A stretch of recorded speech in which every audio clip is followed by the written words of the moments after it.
So I've talked previously about dark patterns. Basically, they're when a developer or company puts something into their application that abuses your soft human brain to make you do things that may not be in your best interest. And so I previously talked about how the loot box nature of APE returns are a dark pattern. However, that's not the core dark pattern that makes this technology dangerous. In fact, it's much worse than that. What we've got is something that takes advantage of the fact that throughout human history, we've been able to count on one thing. When something is communicating, it's essentially portraying the inward processes that are going on inside the brain. It's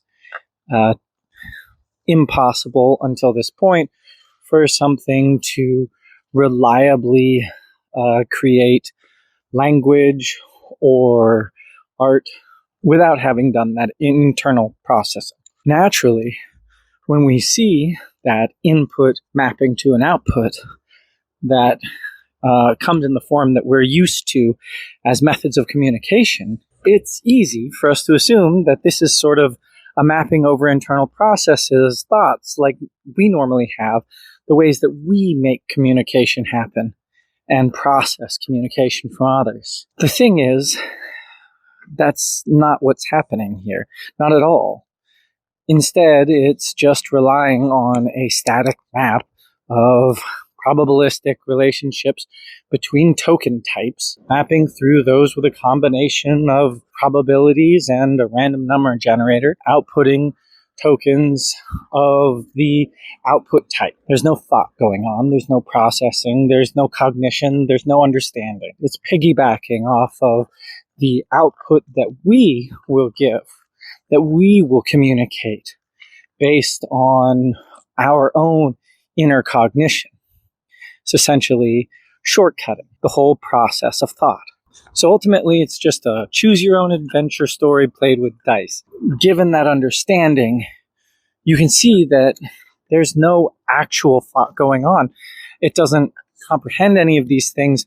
It's just sort of mapping across probabilistic relationships. And that's scary because it's taking advantage of the fact that we've always been able to rely on communication as a demonstration that something understands, that something comprehends.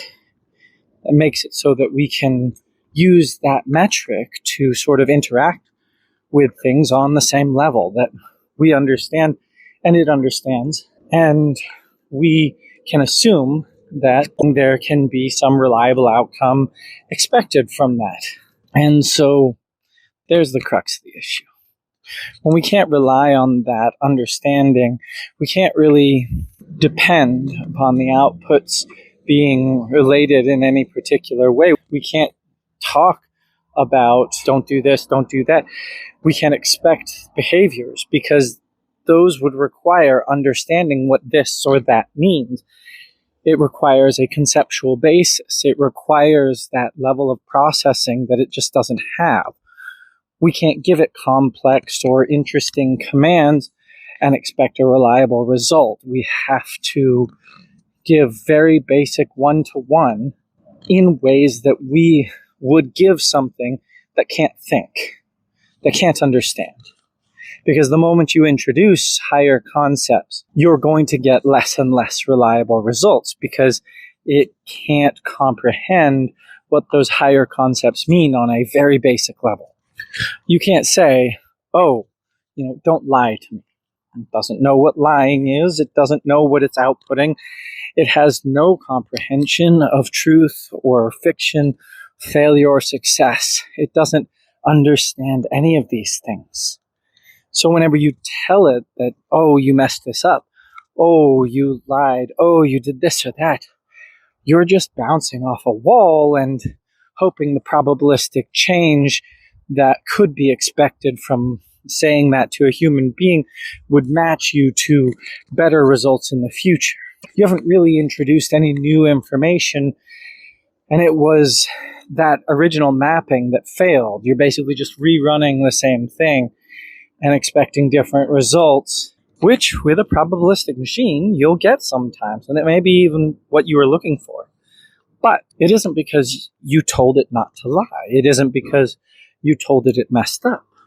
It just rolled different this time. When we understand that, it allows us to really approach the use of the technology in a much more constructive way. And it also allows us to understand the significant limitations, ceilings that it can never pass. Sure, artificial intelligence may get there someday, but associative prediction engines never will. And the more money we pour into them now, the harder it's going to be when this truth can't be denied anymore.